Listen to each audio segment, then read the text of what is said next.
গৌৰৱ কৰিছোঁ যে আমি এনে এটা বংশৰ সন্তান য'ত আমাৰ জ্যেষ্ঠসকলে আমাৰ ছাত্ৰ ছাত্ৰীসকলক সম্বৰ্ধনা জনাই উৎসাহিত কৰিব বিচাৰিছে ভৱিষ্যতে এটা সুনাগৰিক হোৱাত যাতে প্ৰেৰণা হয় সেই প্ৰেৰণাৰ উৎসস্থলীত সেই প্ৰেৰণা যোগোৱা আমাৰ জ্যেষ্ঠসকল আমাৰ মাজত আছে আমি এনে এটা বংশৰ সন্তান যিজন আমাৰ জ্যেষ্ঠ ব্যক্তি তেখেত যদিও আজি স্বাস্থ্যজনিত কাৰণত আমাৰ মঞ্চৰ ওপৰলৈ আহিব পৰা নাই গন্ধেশ্বৰ বৰা ডাঙৰীয়া আমাৰ মাজত উপস্থিত আছে যিজনে আমাৰ বংশ সোণোৱাল কছাৰীৰ জাতি অসমীয়া জাতিৰ কাৰণে বিভিন্ন ক্ষেত্ৰত কাম কৰি গৈছে সেইকাৰণে মই প্ৰথমেই ক'ব বিচাৰোঁ আমাৰ বংশৰ সন্তানসকলক যিহেতু আমি আজি বংশৰে প্ৰথম সম্বৰ্ধনা অনুষ্ঠানটো কৰিছোঁ যে আমি এনেকুৱা এজন ব্যক্তি হ'ব লাগিব যিজন ব্যক্তিক যিজন ছাত্ৰ ছাত্ৰীক অসমত যাতে প্ৰথমে চিনি পায় অসমীয়া তাৰপিছত যাতে চিনি পায় সোণোৱাল কছাৰী আৰু তাৰপিছতে যাতে চিনি পায় সোণোৱাল কছাৰীৰ ভিতৰত কোন বংশৰ সেয়াও কেইটাৰ বাগী বংশ বুলি আমাক চিনি পাব লাগিব আমাক সঁচৰ বুলি চিনি পাব লাগিব গতিকে তাৰ কাৰণে আমি কি কৰিব লাগিব কেৱল অফিচাৰ হ'ব লাগে বুলি মই নকওঁ ডাক্তৰ হ'ব লাগে বুলিও নকওঁ আমি ভাল মানুহ হ'ব লাগে তাৰ এটা মই সৰু উদাহৰণ কওঁ বেলেগ আমাৰ লবন চাহ আছে মোৰ বন্ধু মৃদুল সোণোৱাল এতিয়া আমাৰ সোণোৱাল কছাৰী জাতিটোৰ সাহিত্য সভাৰ সাধাৰণ সম্পাদক আমি দুইজনে একেলগে ধেমাজি মহাবিদ্যালয়ত পঢ়িছিলোঁ আৰু তেতিয়াৰ পৰাই মৃদুল সোণোৱালে ধেমাজি মহাবিদ্যালয়ত থকাৰ পৰা লিখা মেলা কৰি আছে আৰু সেই লিখা মেলা এনাজৰীডাল সেই মাপকাঠিডাল সেই লতাডাল কণ্টিনিউ ৰখাৰ কাৰণে আজি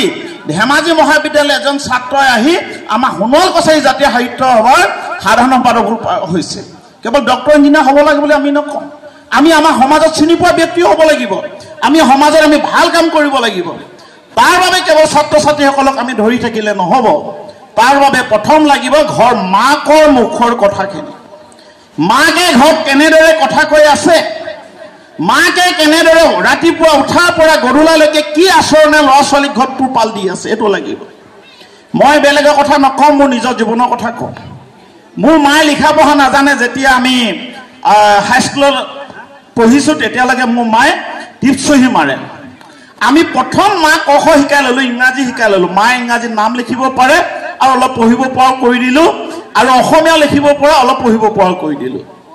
তেতিয়া মাৰে কি কয় আমি সৰু হৈ থাকোঁতে মায়ে এটা কথা কয় যেতিয়া দুপৰীয়া ডিব্ৰুগড়ৰ পৰা গুৱাহাটীলৈ প্লেনখন যায় তেতিয়া আমাৰ সেইডোখৰত 12 বাজে আৰু বন্ধৰ দিনা আমি লগত থাকিলে কয় মায়ে তইনো কোনদিনা এই প্লেনত উঠি দূৰলৈ যাবলৈ পাৰিবি মোৰ এইটো কিন্তু চাবলৈ মন আছে মায়ে মোক কয় যে কোনদিনা এটা মাষ্টৰ হ'ব পাৰিবি কাৰণ আমাৰ এলেকাত সেই সময়ত মাষ্টৰজনে ডাঙৰ মানুহ মায়ে মোক কয় কোনদিনা তই এটা ছায়েন্সৰ মাষ্টৰ হৈ দৰমহা খাতে মানে আমাক দেখুৱাব পাৰিবি এইটো মোৰ চাবলৈ মন আছে মায়ে মোক কয় তই কোনদিনা ধেমাজি টাউনত মাটি এডোখৰ কিনিব পাৰিবি এইডোখৰ চাবলৈ মন আছে এইটো মোৰ মায়ে প্ৰেক্টিকেল কথা কৈছিলে আৰু সঁচাকৈ মায়ে কোৱা কথাকেইটা মই চালোঁ মায়ে যদি ক'লেহেঁতেন ডক্টৰ ইঞ্জিনিয়াৰ কথা হয়তো মোৰ আশাটো ডাঙৰ হ'লহেঁতেন মায়ে মাষ্টৰ কথা ক'লে মই BSc মাষ্টৰ হ'লোঁ BSc মাষ্টৰ কৰিলোঁ চাকৰিও কৰিলোঁ ৰিজাইনো দিলোঁ কিন্তু মা আশা মই মাষ্টৰ হ'লোঁ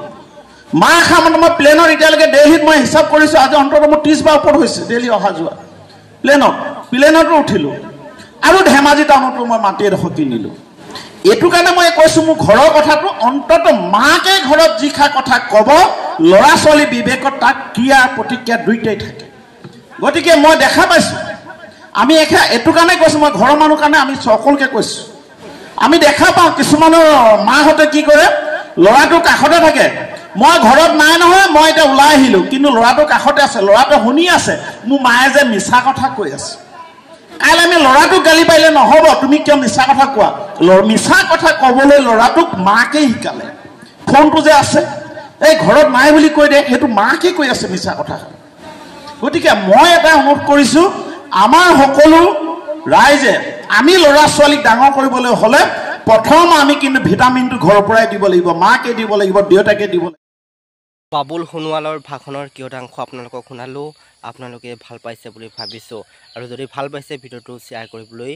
পাহৰি নাযাব আৰু নতুন কোনোবা ব্যক্তিয়ে যদি আমাৰ ভিডিঅ' চাবলৈ আহিছে তেনেহ'লে আমাৰ ফেচবুক পেজখন ফ'ল' কৰি দিব আৰু ইউটিউব চেনেলটো ছাবস্ক্ৰাইব কৰি দিব আৰু আপোনালোকে আমাৰ চেনেলত বিজ্ঞাপন প্ৰচাৰ কৰিবৰ কাৰণে যোগাযোগ কৰিব পাৰে প্ৰমোশ্যন কৰিবৰ কাৰণে যোগাযোগ কৰিব পাৰে আমাৰ যোগাযোগ নম্বৰ হৈছে 6008188197 নম্বৰটো আকৌ কৈ দিছোঁ 6008188197 গতিকে আপোনালোকে যোগাযোগ কৰিব বিজ্ঞাপন আৰু প্ৰচাৰ কৰিবৰ কাৰণে